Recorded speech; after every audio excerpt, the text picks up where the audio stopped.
Hello नमस्कार, मैं हूँ आरती गौतम, वडोदरा के सबसे पहले किड्स चैनल यानी कि VNM TV किड्स से।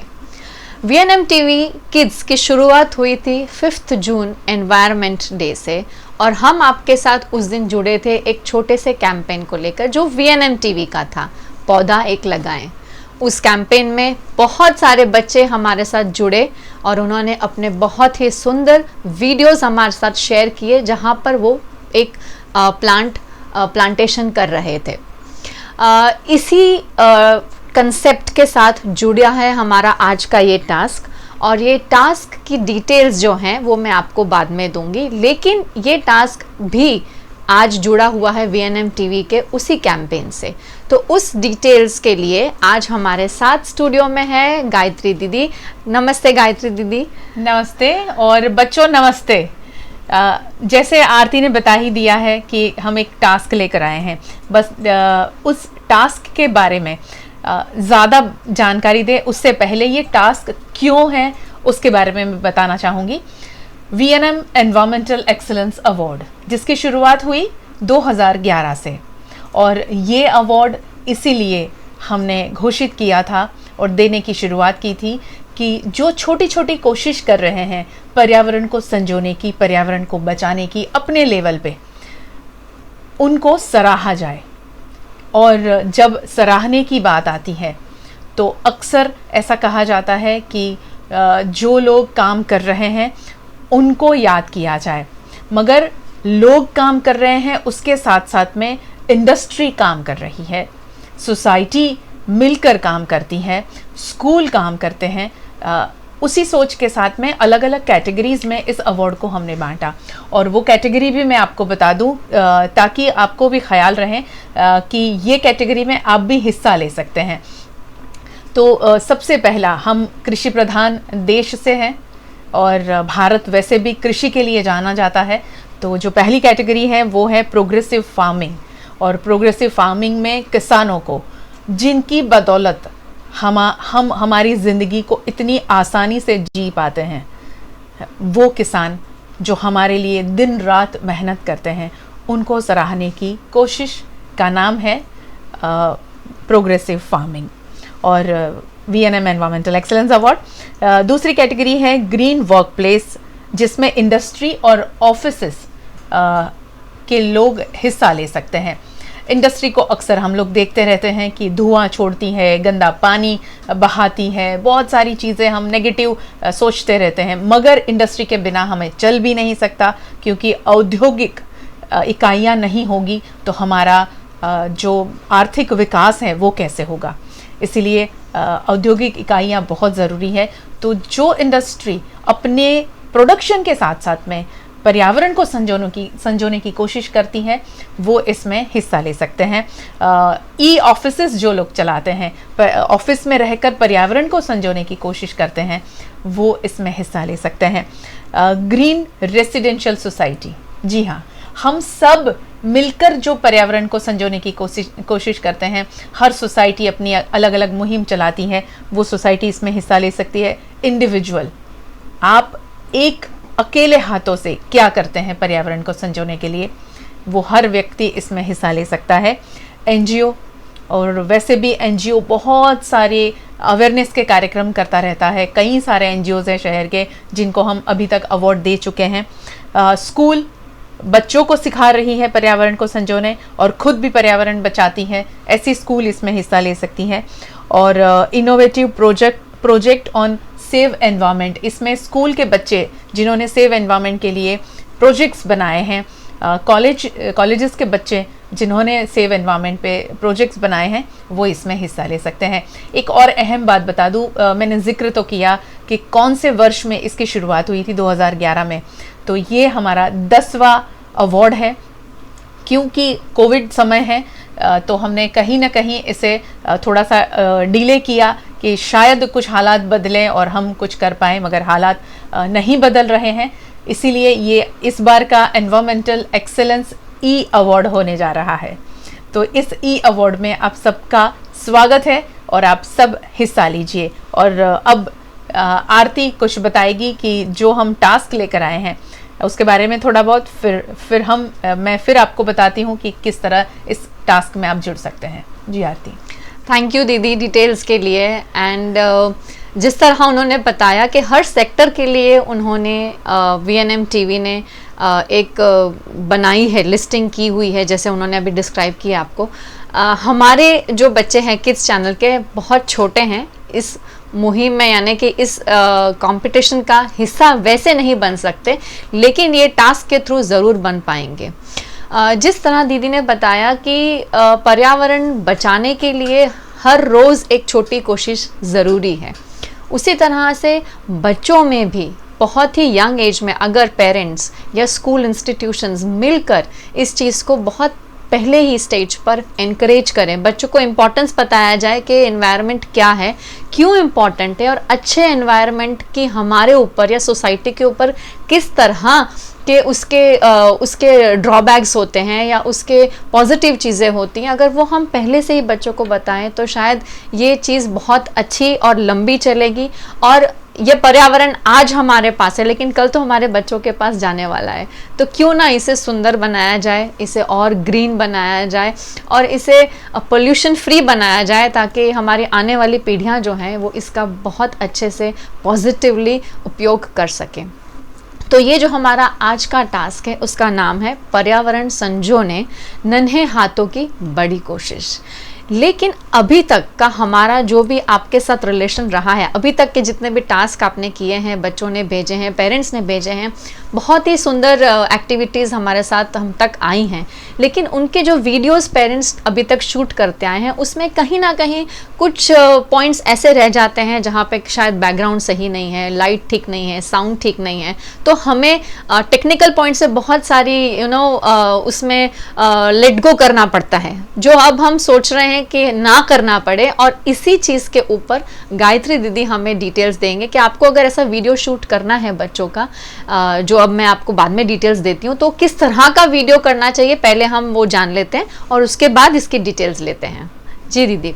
बिल्कुल सही कहा आरती ने कि हम लोग कुछ कुछ चीज़ें लेट गो करते थे क्योंकि हम बच्चों को नाराज़ करना नहीं चाहते थे, और सारे वीडियोस हमने दिखाए ज़रूर, मगर थोड़ा सा क्वालिटी के साथ में कॉम्प्रोमाइज़ करके हमने ये वीडियोस आप तक पहुंचाए थे, लोगों तक पहुंचाए, क्योंकि बच्चों ने इतना उत्साह के साथ में इसमें पार्टिसिपेट किया था। वीडियोस जो आप बनाएं, सबसे पहला जो नियम है वीडियो बनाने का वो है हॉरिजॉन्टल फ्रेम होनी चाहिए। आप ये ख्याल रखें कि आप जब कभी टीवी देखते हैं तो कभी वर्टिकल फ्रेम देखी आपने? नहीं देखी। हमेशा टीवी वर्टिकल होता भी नहीं है, हॉरिजॉन्टल होता है। तो अपना जो मोबाइल है वो हॉरिजॉन्टल आड़ा मोबाइल आपको रखना है।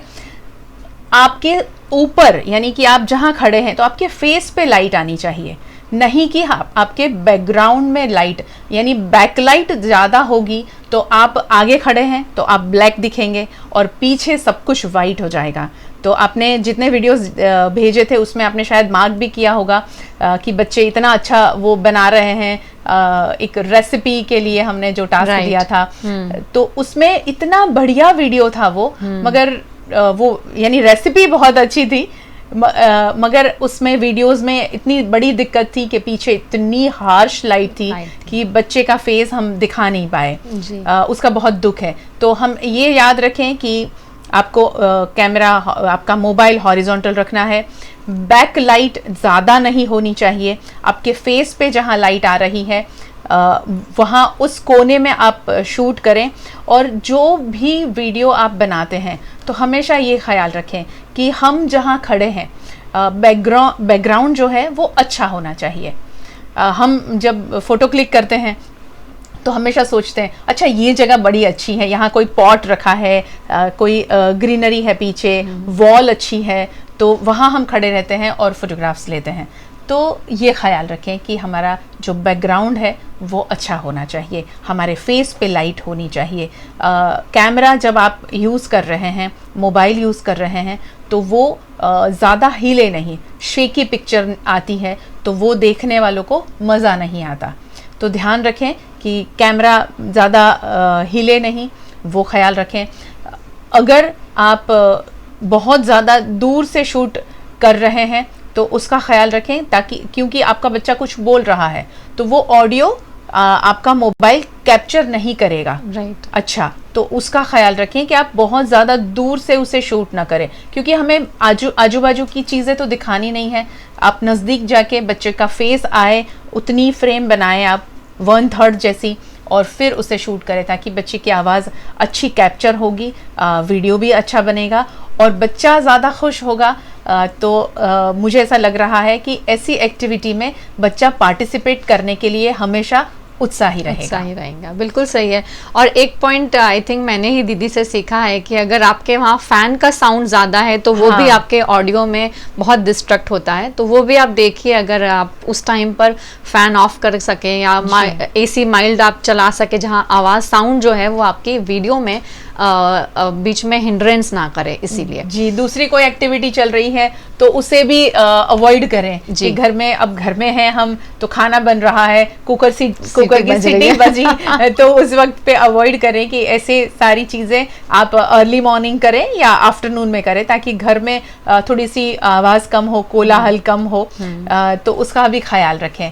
और मुझे ऐसा लग रहा है कि अगर आप वीडियो बना रहे हैं, अब तो बहुत ज़्यादा लोग आदी हो गए हैं वीडियोस शूट करने के लिए, तो ये छोटी छोटी चीज़ें आप तक आज हम पहुंचा रहे हैं, ये सारी चीज़ें अपने दोस्तों में, अपने पड़ोसी में, अपने फ्रेंड्स सर्कल, अपने ग्रुप्स, अपने परिवार के सदस्यों में ज़रूर पहुंचाएं, ताकि अच्छे वीडियोस के साथ में वो अपनी, भले पार्टिसिपेट आप कहीं नहीं कर रहे हैं मगर ये मेमोरी भी बहुत इम्पॉर्टेंट है हमारी लाइफ के लिए, तो इस तरह से वीडियो ज़रूर बनाएं। और एक हैबिट हो जाती है ना कि किस तरह का वो आप दिखाना चाहते हैं, किस तरह का आप सिखा रहे हैं, वो आप भी सीख रहे हैं और आपके बच्चे भी सीख रहे हैं। तो I think it is a kind of learning जो सबको आनी चाहिए, and this is a very general thing. तो हम सबके लिए अच्छा है। आई थिंक लर्निंग कभी भी किसी के लिए गलत नहीं होती है, तो हमेशा फ़ायदेमंद ही रहती है, वो बिल्कुल फ़ायदेमंद रहती है। और ये जितनी भी बातें हमने बताई है वो इसीलिए बताई है क्योंकि हम चाहते हैं बच्चों को हमारे स्टूडियो में बुलाना, हम चाहते हैं आप तक आना, आपके घर भी हम आ सकते हैं, मगर जिस हालात से अभी देश और हम सब गुज़र रहे हैं, उस हालात में हमें घर से ही सब कुछ करना है, तो कोई एक्टिविटी रुकनी भी नहीं चाहिए। तो ये सारी चीज़ें आप ख्याल रखेंगे तो ये कार्यक्रम में और हम जान डाल पाएंगे, और ज़्यादा खूबसूरत बना पाएंगे, और ज़्यादा बच्चों को एनकरेज कर पाएंगे। तो घर पे रहकर ये सारी एक्टिविटी में हिस्सा भी लेना है और अच्छे तरीके से हिस्सा लेना है। जी, बिल्कुल सही बताया दीदी ने। और अब मैं आपको थोड़ी डिटेल्स टास्क के बारे में देती हूँ। जहाँ मैंने आपको टास्क का नाम बताया कि पर्यावरण संजोने नन्हे हाथों की बड़ी कोशिश।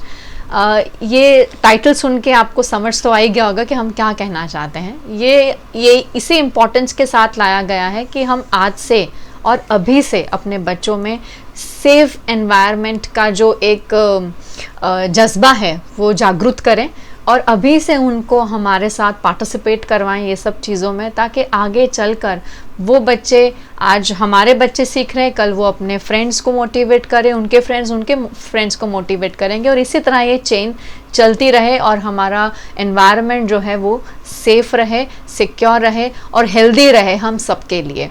तो ये टास्क में आपको फिर से, जैसे अभी दीदी ने बताया, उसी डिटेल्स के साथ वीडियो शूट करना है, मिनिमम 2 मिनट्स का। और ये वीडियो उस चीज़ रिलेटेड है कि आप अपने बच्चों में रूटीन में, आजकल में, या ऐसा नहीं है कि भी 15 दिन में एक बार किया जाता है, रूटीन में, रोज़मर्रा की ज़िंदगी में आपके बच्चों में ऐसी कौन सी हैबिट्स हैं जो वो एनवायरनमेंट को सेव करने के लिए यूज़ करते हैं या किसी को मोटिवेट कर रहे हैं उस हैबिट से। फॉर एग्ज़ाम्पल, एक छोटा सा एग्ज़ाम्पल मैं आपको दे रही हूँ यहाँ पर, कि जैसे हम ब्रश करते हैं, बच्चे ब्रश करते हैं मॉर्निंग में, तो ब्रश करने के टाइम पे ब्रशिंग तो हाथ से हो रही है, लेकिन नलका पानी का जो होता है वो चलता रहता है, तो वो नलका उस टाइम पानी वेस्ट ना हो तो नलका बंद करके ब्रश किया जाए। तो ऐसी छोटी छोटी हैबिट्स हैं जहाँ पर हम वाटर सेव कर रहे हैं, हमारा एनवायरनमेंट सेव कर रहे हैं, पोल्यूशन कम कर रहे हैं। ये सब हैबिट्स को लेके आपको वीडियोस शूट करना है। इन हैबिट्स के ऊपर और डिटेल्स और एग्जाम्पल्स के साथ अब हमारे साथ जुड़ रहे हैं एक खास मेहमान जो अपनी रूटीन लाइफ में एनवायरनमेंट ही ब्रीथ करते हैं, एनवायरनमेंट ही सोचते हैं, एनवायरनमेंट ही खाते हैं. I think everything is only related to environment for him. So अब इनवाइट करेंगे मिस्टर हितार्थ पंड्या को. स्वागत करते हैं मिस्टर हितार्थ पंड्या का, जो पर्यावरणविद हैं. आपका बहुत बहुत स्वागत है हितार्थ जी स्टूडियो में. Thank you so much. आज VNM टीवी किड्स के माध्यम से हम हमारे बच्चों के साथ एक टास्क लेकर जुड़े हैं, जिसका नाम है पर्यावरण संजोने, नन्हे हाथों की बड़ी कोशिश. जिस तरह अभी हमने हमारे पेरेंट्स और बच्चों से बात करी कि रोज़मर्रा की ज़िंदगी में हमारी ऐसी किस तरह की हैबिट्स होनी चाहिए जो हमें पर्यावरण सेव करने के लिए एनकरेज करें, या कुछ चेंजेस लाने के लिए हमें वो हैबिट्स अपने अंदर लानी चाहिए, इम्प्रूव करनी चाहिए.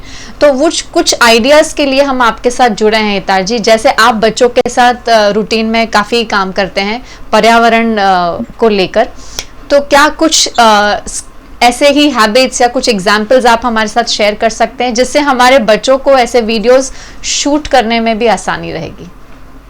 जी बिल्कुल.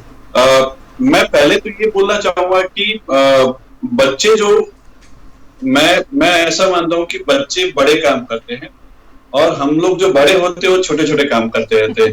तो मैंने हमेशा देखा कि जो चीजें मुझे बड़ी कॉम्प्लिकेटेड और इम्पॉसिबल सी लगती है, बच्चों ने चुटकी बजाते कर दिया था. जी. जैसे कुछ दिन पहले सिंगल यूज प्लास्टिक के ऊपर गवर्नमेंट का बैन आ गया था. जी.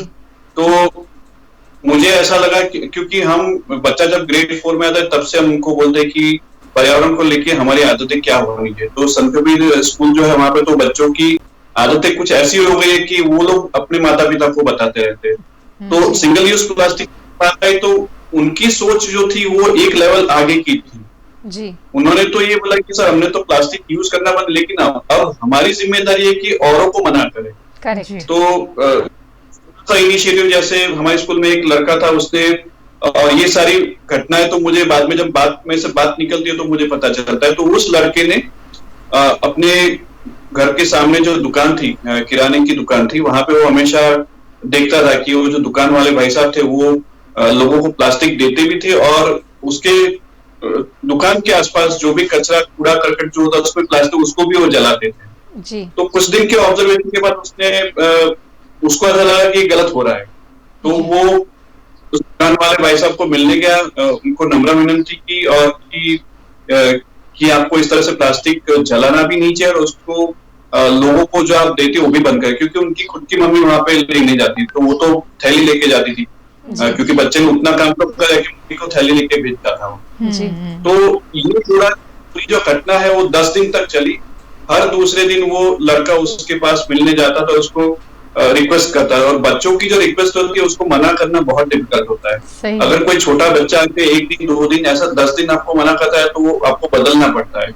और हकीकत ऐसी हुई कि वो दुकानदार जो था उसने प्लास्टिक देना बंद कर दिया. उसने वो जो प्लास्टिक कूड़ा करकट जो भी वो खुले में जलाते थे वो भी बंद हो गया. तो हम ये सोचते हैं कि बच्चे जो है छोटी छोटी इनिशिएटिव लेकिन मुझे ऐसा लगता है कि सच में ये बात है कि वो वही बड़े काम करते हैं और हम लोग बातें करते रह जाते हैं. तो काफी सारे ऐसे इनिशिएटिव है जो बच्चे बाकायदा ले सकते हैं. जी. बिल्कुल सही बताया हितार्थ ने कि हम बड़े लोग छोटी छोटी गलतियां दोहराते रहते हैं, छोटे छोटे काम करते हैं, बच्चे बड़े काम करते हैं. और हितार्थ की बात करें तो हितार्थ जैसे हम जिक्र कर रहे थे अभी थोड़ी देर पहले कि VNM एनवायरमेंटल एक्सेलेंस अवार्ड, और इस साल हमारा ये 10th अवार्ड है और ये 9th अवार्ड के इंडिविजुअल कैटेगरी के विनर रह चुके हैं हितार्थ पंड्या. और बच्चों को ज़्यादा से ज़्यादा पर्यावरण संजोने की अगर कोई सीख दे रहा है शहर में तो वो हितार्थ की कोशिश है कि छोटी छोटी बातों को लेकर बच्चे बड़ा काम कर जाए पर्यावरण संजोने के लिए, उसकी कोशिश हितार्थ की रहती है हमेशा. और इसीलिए हमने ये टास्क में इनको जोड़ा है क्योंकि इन्हीं के पास बच्चे बहुत सारे हैं, बच्चों के द्वारा काम किए गए जो एक्सपीरियंस है वो भी हितार्थ के पास बहुत सारे हैं. तो हितार्थ यही सब बता रहे हैं. और क्या आदतें होती हैं बच्चों की जो इस टास्क में बच्चे हमें वीडियो के जरिए भेज सकते हैं कि हाँ मैं ये करता हूँ, हाँ मैं वो करता हूँ, पर्यावरण संजोने के लिए जो बड़ी बड़ी कोशिशें हो रही हैं बच्चों की ओर से, क्या बताएंगे आप? मैं बच्चों को हमेशा ये बताता रहता हूँ कि हमारी रोजमर्रा की जो जिंदगी है उसी में ही हमको बदलाव लाने हैं, और वही सब चिल्ला चिल्ला के बोला कि खुद की जिंदगी में बदलाव लाओ, वही पर्यावरण के सबसे बड़े बदलाव होंगे। तो जैसे मान लो कि 3-4 एलिमेंट्स है, एक तो बिजली, पानी और हवा, ये 3 और मिट्टी, ये 4 एलिमेंट्स जो है उसको मैं हमेशा करता हूँ। तो मान लो कि अभी बारिश शुरू हो गई है जी। और जो टेम्परेचर गर्मी के दिनों में था 42-43, उसकी जगह पे अब 8-9 बजे के बाद में ठंडक हो जाती है। लेकिन अभी भी हमें एयर कंडीशनर का यूजेज कम कर सके, क्या हम एसी को रात को चलाना बंद कर सकते हैं? जी। ये एक कदम हो गया। हमारे आसपास की जो हवा की मैंने जो बात की, तो जब आप एसी बंद कर दो तो जो सीएफसी जो पॉइजनस गैसेस है वो निकलना बंद होगा, आपने हवा का ध्यान रखा। जी। उसी तरह से जो छोटे मोटे इनिशिएटिव, जैसे मम्मी का हमारा जो मसाले का डब्बा होता है, उनमें से बहुत सारी चीज ऐसी होती है जो उग सकती है। तो मम्मी का मसाले का जो डब्बा है उसको ही बच्चों को हम दे दें कि इसमें से हम क्या उगा सकते हैं, इसमें से कितनी चीजें जो हम वापस उगा सकते हैं। तो मेथी है, राई है, जीरा है, या तो ये क्या बोलते हैं,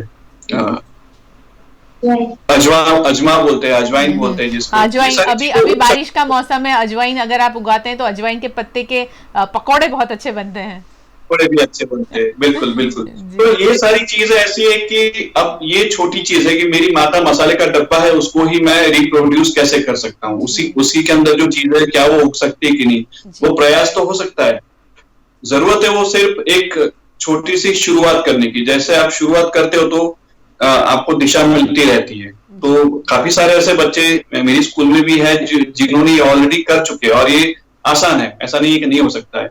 ये जब उगाते हैं तब उनको खुद को पता चलता है कि अच्छा ये तो ऐसे उगता है, ये मैंने जीरा कैसे उगता है मैंने कभी दिखा ही नहीं था, या तो हमने खुद भी नहीं देखा कि अजवाइन कैसे उगती है। हम तो सिर्फ पकौड़े खाने में ही हमारा ध्यान होता है, लेकिन अजवाइन कभी उगा के देखना तो उसमें मजा आती है, और खुद का होता है तो और भी मजा आता है। बिल्कुल। तो वो एक हो गया। फिर अगर हम पानी की तरफ देखते हैं तो पानी को लेके सबसे ज्यादा सेंसिटिविटी होनी जरूरी है, क्योंकि पानी एक ऐसी चीज है जो जिस लेवल पे हम पहुंच चुके हैं उस लेवल से हमको वापस आना बहुत ही मुश्किल है। जी। हमारे बड़ौदा के आसपास में ही ऐसे इलाके जहाँ पे लाल कलर का पानी है, केमिकल पॉल्यूशन की वजह से पानी लाल हो चुका है, और वहीं से हमारी सब्जियां आती है। तो ये भी चीजें मैं बच्चों को बताता हूँ कि बेटा पानी जो है उसको अगर हम साफ नहीं रखेंगे या तो उसका इस्तेमाल समझ के नहीं करेंगे तो आने वाले दिनों में बहुत प्रॉब्लम हो सकती है। तो ऑलरेडी कुछ बच्चे ऐसे जिन्होंने रेन वाटर हार्वेस्टिंग अपने हिसाब से समझ के उसको शुरू कर दिया है। मैं चीजों को ज्यादा कॉम्प्लिकेटेड नहीं बना, मुझे उनको नासा के साइंटिस्ट नहीं बनाने हैं, मुझे उनको सिर्फ एक बेसिक समझ देनी है। तो मैं बोला कोई बात नहीं बेटा, जब बारिश आती है छत पे जाके 2 बाल्टियां रख दो, उतना पानी तो बचा, तो आपने 1 बाल्टी पानी बचा तो उसके अंदर 20 लीटर पानी है। मेरी एक क्लास में 30 बच्चे होते हैं, तो 30 क्या 30 into 20 600 हो गया, 600 लीटर पानी बचा। वो पानी तो है, डाल के आप वापस पी सकते हो। उसके अंदर आपके घर में कॉपर का दिया होता है या तो कॉपर का ग्लास होता है, तो उसके अंदर डाल दो तो उसका मिनरल वैल्यू और भी बढ़ जाएगा। तो ये सारे छोटे मोटे इनिशिएटिव्स है जो पानी के साथ जोड़ के उनको पानी बचाने का एक प्रयास कर सकते हैं, और करते भी है। तो बच्चों को ये टास्क हम दे सकते हैं। जब आगे बढ़ते तो मिट्टी की बात करते हैं, तो हमेशा हमारा बहुत सारे पेरेंट्स का भी मुझे फोन आया कि मेरे घर पे जो गमले उसमें ठीक से पौधे उगते नहीं, या तो जो उगा है उसके अंदर फल नहीं आ रहे।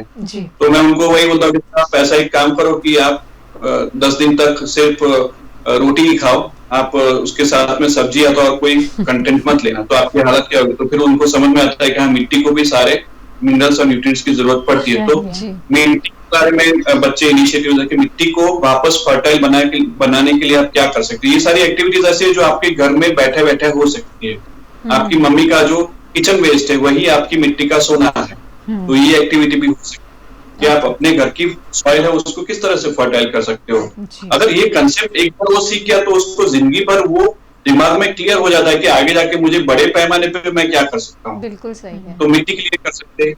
इलेक्ट्रिसिटी का जैसे मैंने बताया, तो ये अगेन मैं वापस आपको एक उदाहरण दूंगा कि मेरा एक स्टूडेंट था, उसने बोला कि सर आज तो पापा और मम्मी के बीच में झगड़ा हो गया। मैंने बोला हाँ बेटा, वो तो मुझे नहीं पता था वो क्या। मैंने बोला कि वो पारिवारिक कुछ अंदर कुछ हो गया, वो बताया। मैंने बोला बेटा वो तो चलता रहता है, सारी उंगलियां एक जैसी। तो नहीं सर आप समझ नहीं रहे हो, मम्मी ने पापा को ऐसा बोल दिया कि जिस दिन आप एसी अंदर एसी बंद करोगे तब जाके मैं और मेरा बेटा अंदर सोने आएंगे। तो मैंने बोला क्यों ऐसा किया?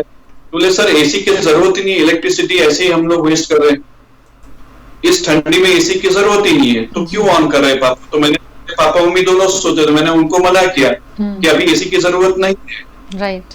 और फिर मम्मी मान गई, तो मैं और मम्मी बाहर के रूम में सोने चले गए, और पापा जो थे उनको अंदर सोना पड़ा। तो 2 दिन के बाद में पापा को भी एसी करना पड़ा और हम अंदर सोने। तो ये बिजली बचाने की जो बात है वो हम अलग तरीके से बच्चों को बतानी पड़ेगी, और बच्चों को भी वो इनिशिएटिव देना, वो एक स्टार्टअप देना पड़ता है कि ऐसा भी कुछ हो सकता है जी। तो बिजली बचाने की बात है। अभी मेरे दोनों बच्चे, उनको वो इतने आदी हो चुके हैं कि जहां पे लाइट की जरूरत नहीं वहां पे अपने आप हाथ चला जाता है।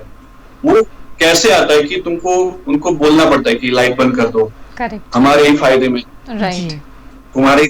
और मैं तो बच्चों को डराता रहता हूँ कि देखो ये नहीं करोगे ना तो तुम्हारा भविष्य तो अंधकार में है। अब ये जो लाइट ज्यादा चल रहा है तो आगे का भविष्य अंधकार में है। तो उनको ये सारी चीजें बतानी पड़ती है, और वो लोग समझती भी है। जब मैं उनको दिखाता हूँ कि तुम कौन सा खाना खा रहे हो, किस परिस्थिति में जी रहे हो, उनको मुझे पूरा बताना पड़ता है कि इलेक्ट्रिसिटी जनरेशन कैसे होता है जब आप स्विच ऑफ नहीं करते हो। तो मैं उनको पूरा बिजली वहां से कहाँ से आई थी, उसको प्रोड्यूस करने के लिए क्या करना पड़ा था, उसका कनेक्शन तुम्हारे साथ क्या है, वो पूरा वो उनको बताता हूँ। तो माता पिता को, पेरेंट्स को अपने बच्चों के साथ बैठ के ये सारी ऑब्वियस चीजें जो है, जो आपने सीखी है, वो ऑब्वियस चीजें उनको बतानी पड़ेगी जरूर। हाँ। कि भाई बिजली ऊपर से जो कड़कती है वही वो बिजली बन के नहीं आती, उसको प्रोड्यूस करने के लिए पर्यावरण में बहुत बड़ा एक भोग देना पड़ता है। उसके बाद में आपकी वो ट्यूबलाइट जलती है, उसके बाद में आपका वो मोबाइल चार्ज होता है। अगर उसको हमने सही तरीके से इस्तेमाल नहीं किया तो बहुत बड़ा प्रॉब्लम। तो छोटे छोटे इनिशिएटिव होते हैं, छोटी छोटी एक्टिविटीज होती है जिसके द्वारा बच्चे समझते हैं और आउटपुट भी आता है। करेक्ट।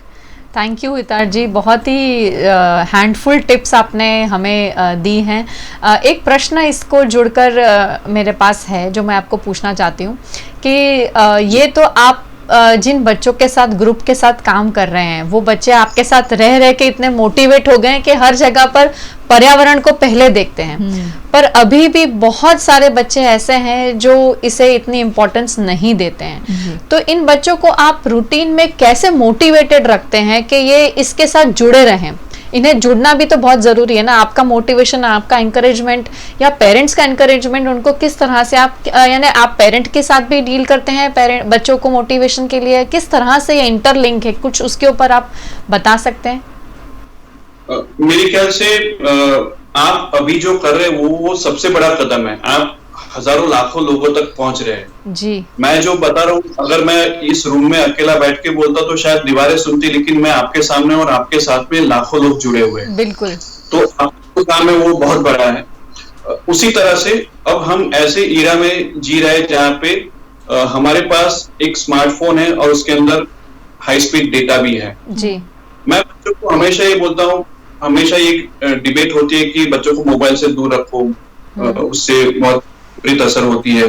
मैं उनको ये बता दूं कि आपको सोच समझ के इस्तेमाल करना है। तो मैं इसी मोबाइल को शस्त्र बनाना सिखाता हूं उनको कि इसी मोबाइल को शस्त्र बनाओ लोगों तक पहुंचने के लिए, तुम्हारा मैसेज पहुंचाने के लिए। करेक्ट। तो बच्चे ऐसे इनिशिएटिव ले, उनको डॉक्यूमेंट करना सीखे।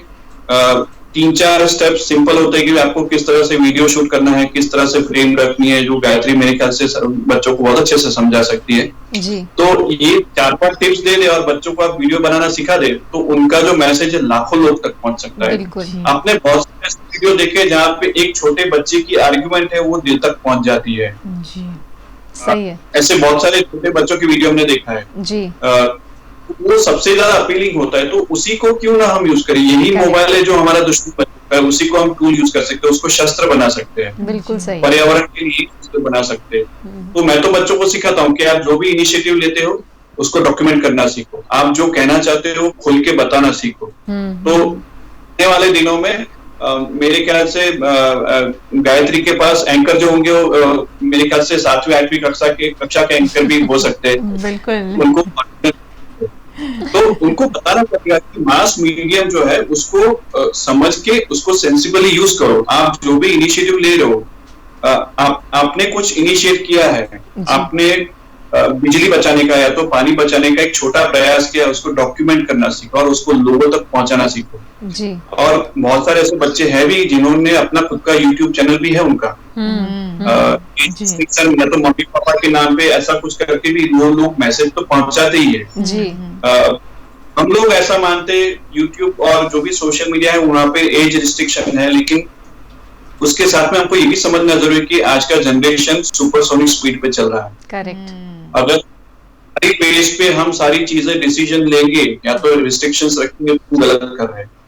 हमको तो उनको गाइड करना है कि भाई आपको यही फोन है जिसमें 2 तरीके के काम हो सकते हैं, एक समाज बिगाड़ने का और समाज सुधारने का। वो जिम्मेदारी मेरी है। अगर मैं टीचर हूं तो जिम्मेदारी मेरी है कि मैं उनको समाज सुधारने के लिए इस मोबाइल का कैसे इस्तेमाल करते हैं मैं उनको बताता हूँ और बाकायदा वो लोग उस तरह से इस्तेमाल करते हैं। उन्होंने पूरी 2 डॉक्यूमेंट्री बनाई है खुद ही इसी मोबाइल का उपयोग करके। अभी लॉकडाउन में भी कुछ स्टूडेंट्स ऐसे जो मोबाइल को यूज करके एनवायरमेंट के लिए कुछ काम कर रहे हैं, जो आने वाले दिनों में आप लोग के सामने रखूंगा अभी के देखो मेरे बच्चों ने ये क्या है। तो बच्चे जो भी करते हैं उसको टेक्नोलॉजी का यूज करके उसको उसको आगे लोगों तक पहुंचाने का काम तो करना ही पड़ेगा और उनको ये सिखाना ही पड़ेगा। बिल्कुल बिल्कुल जी। और इसीलिए हमने लोगों से वीडियोस मंगवाए, बच्चों से वीडियो मंगवाए हैं, लोगों से नहीं। बच्चे जो कर रहे हैं पर्यावरण संजोने के लिए, छोटी बड़ी जो भी कोशिश है उसे ही वीडियो में कैप्चर करके भेजना है हमें। और इसीलिए हितार्थ हमारे साथ में जुड़े थे और उन्होंने जो जितनी भी रोज़मर्रा की ज़िंदगी में उनके साथ में जुड़े हुए जो स्टूडेंट्स हैं वो जो कर रहे हैं वो आपसे शेयर किया। अगर आप ऐसा कर रहे हैं तो वीडियो बनाकर भेजें, अगर नहीं कर रहे हैं तो आपको आइडिया मिल गया है, करने अभी से शुरू कर दीजिए वो सारे काम जो हितार्थ ने अभी बताए हैं। उससे भी आगे अगर आप कुछ करना चाहते हैं तो आप अपनी सोच उसमें लगाइए। और क्योंकि आपके पास में अभी बहुत सारा समय है, क्योंकि 30 जुलाई तक आपको ये वीडियोस बनाकर भेजने हैं, मैक्सिमम 2 मिनट्स का ये वीडियो होना चाहिए और हॉरिजॉन्टल, खास याद रखिए हॉरिजॉन्टल ये वीडियो होना चाहिए और वो आपको भेजना है। बहुत बहुत शुक्रिया हितार्थ हमारे साथ में जुड़ने के लिए और इतनी बेहतरीन टिप्स देने के लिए। एक बात मैं चाहूंगा कि हमारी जो माताएं हैं, हमारी जो मम्मीज है जी, हमारे तो शास्त्रों में पुराणों में लिखा है कि हमारी संस्कृति भी है कि माँ जो होती है वो सबसे बड़ी टीचर होती है। जी, जी। और मैं देखता हूँ कि हमारी जितनी भी मम्मीज होती है अच्छी वीडियोस लेती है, अलग होता है लेकिन वीडियो अच्छे लेती है। तो जो माँ एक वीडियो ले सकती है वो अपने बेटे को भी उतना ही मोटिवेट करके, माँ का रोल बहुत बड़ा होता है। तो अगर माँ अगर बच्चों को मदद करती है ये वीडियो बनाने में, क्योंकि पापा काम में मसरूफ होते हैं, वो अपने ऑफिस के काम में या तो ऑनलाइन सेशंस जो होते हैं उसमें मसरूफ होते हैं, तो माँ का एक बड़ा रोल होता है और माँ को आता भी है। आजकल की माँ जो एकदम आपको पता है कि एकदम तैयार है, उसको कुछ सिखाने की जरूरत नहीं है। आज की नारी है तो उनको ये सारी बेसिक चीजें सिखाने के, तो माँ का रोल इस पूरे आपके अभियान में बहुत बड़ा रहेगा। जितनी मदर्स ये पूरा सेशन सुन रही है उनको मैं नम्र विनंती करूंगा कि आपके बच्चों को आप थोड़ा हाथ पकड़ के गाइड करिए, उनको ये वीडियो बनाने में थोड़ी मदद कर दीजिए। आप देखो आपके बेटे भी कैसे सुपरस्टार है। जी बिल्कुल जी, बिल्कुल बिल्कुल सही बताया Hitarth. Thank you so much हमारे साथ जुड़ने के लिए। Thank you Hitarth ji, thank you so much. और आप लोगों को भी बस इसी तरह पर्यावरण को संजोने की जितनी भी कोशिशें हैं वो हमें वीडियो में उतार कर भेजनी है। और एक और ख़ास बात मैं ज़रूर बताना चाहूँगी, VNM की जो टैगलाइन है, लाखों लोग छोटी कोशिश बड़ा परिवर्तन। और ये बड़ा परिवर्तन हम अगर लाना चाहते हैं तो छोटी छोटी कोशिशें हम लाखों लोग मिलकर करेंगे तभी ये परिवर्तन आ पाएगा। और ये परिवर्तन हम हमारे लिए नहीं, क्योंकि अक्सर हम लोग ऐसा कहते हैं कि हमारी ज़िंदगी तो आधी हो गई है, हमने तो जी लिया। मगर आप ये सोचिए कि आने वाली पीढ़ी, हम हमारे बच्चों को क्या देकर जाने वाले हैं, उसके बारे में सोचकर बच्चों को मोटिवेट करिए कि आप अपने लिए पर्यावरण बचाइए। हम तो बचा ही रहे हैं, मगर बच्चों को भी मोटिवेट कीजिए कि वो पर्यावरण को बचाए और इस पर्यावरण को संजोने की कोशिश में जुड़े। आरती, कुछ और कहना चाहते हैं आप? और जिस तरह दीदी बता रहे हैं कि ये जो है ये प्रोसेस ऑनगोइंग रहना चाहिए, ये इस तरह नहीं होना चाहिए कि ये वीडियो हमने मंगवाए हैं इसलिए सिर्फ वीडियो तक ही ये आपका जो भी हैबिट्स है या जो आप चेंज करना चाहते हैं आप तब तक सीमित रहें। नहीं, this is a life long process, ये ऑनगोइंग रहना चाहिए। बच्चे वीडियोस तो ज़रूर शेयर कर ही रहे हैं हमें, लेकिन आगे भी उन्हें ये चीज़ कंटिन्यू करती रहें और अपने दूसरे फ्रेंड्स को, पीयर्स को, अपने सब ग्रुप मेंबर्स को मोटिवेट करें ताकि हम सब मिलजुल कर पर्यावरण को बचा सकें। बिल्कुल। और ये जो वीडियो बना के आपको जो भेजना है उसकी 30 जुलाई लास्ट डेट है, सबमिट करना है आपको। और जो नंबर आप देख रहे हैं लगातार, उसी नंबर पे आपको वीडियो भेजना है 9427622606। और फिर एक बार मैं VNM environmental excellence award 10th award है इस बार, और एक खास बात मैं बताना भूल गई थी, क्योंकि ये 10th अवार्ड है इसीलिए इस बार ये ऑल गुजरात कंपटीशन है। सारे गुजरात से सभी जो भी पर्यावरण के लिए जो कुछ कर रहे हैं वो इसमें पार्टिसिपेट कर सकते हैं। और उसका जो नॉमिनेशन आप ऑनलाइन VNM TV का जो वेबसाइट है उस पर सारे फॉर्म्स अवेलेबल हैं, वहाँ आप अपने फॉर्म्स सबमिट कर सकते हैं। www.vnmtv.com ये हमारा वेबसाइट है। और 20 अगस्त इसका लास्ट डेट है। एक बार फिर मैं आपको नॉमिनेशन के जितनी भी कैटेगरीज हैं उसके बारे में बता दूं। Progressive farming, green workplace, industries and office, green residential society, individual, NGO, school, innovative project on save environment, जिसमें स्कूल स्टूडेंट्स और कॉलेज स्टूडेंट्स सभी हिस्सा ले सकते हैं। तो लाखों लोग, छोटी कोशिश, बड़ा परिवर्तन, इस मुहिम में आप सब हमारे साथ में जुड़े। और जैसे किड्स चैनल पर आरती बहुत ही बढ़िया टास्क लेकर आई है, उसमें भी आप अपने बच्चों को मोटिवेट करें, पर्यावरण को संजोएं और साथ साथ में ये वीडियोस बनाएं। सिर्फ वीडियोस बनाने के लिए पर्यावरण से जुड़े नहीं, आप पर्यावरण से लगातार जुड़े हुए हैं, उसके वीडियोस बनाइए और आप जुड़ रहे हैं और उससे लगातार जुड़े रहेंगे, उसी के वीडियोस हमें ज़रूर बनाकर भेजें। तब तक के लिए थैंक यू सो मच। लेकिन हमेशा ये पॉइंट आपसे बात करना रह जाता है कि हमारे चैनल को प्लीज़ सब्सक्राइब कीजिए और उसे लाइक कीजिए और शेयर करिए, क्योंकि अगर आप सब्सक्राइब करेंगे तभी हमारे चैनल से कनेक्टेड रहेंगे और यहाँ पर हो रही हर एक्टिविटीज़ को आप अपने बच्चों को अपने उसमें पार्टिसिपेट भी कर पाएंगे। जी बिल्कुल, VNM किड्स चैनल सब्सक्राइब करें अपने बच्चों के लिए, क्योंकि अपने बच्चों के टैलेंट को वहाँ शोकेस करने का आपको मौका मिला है।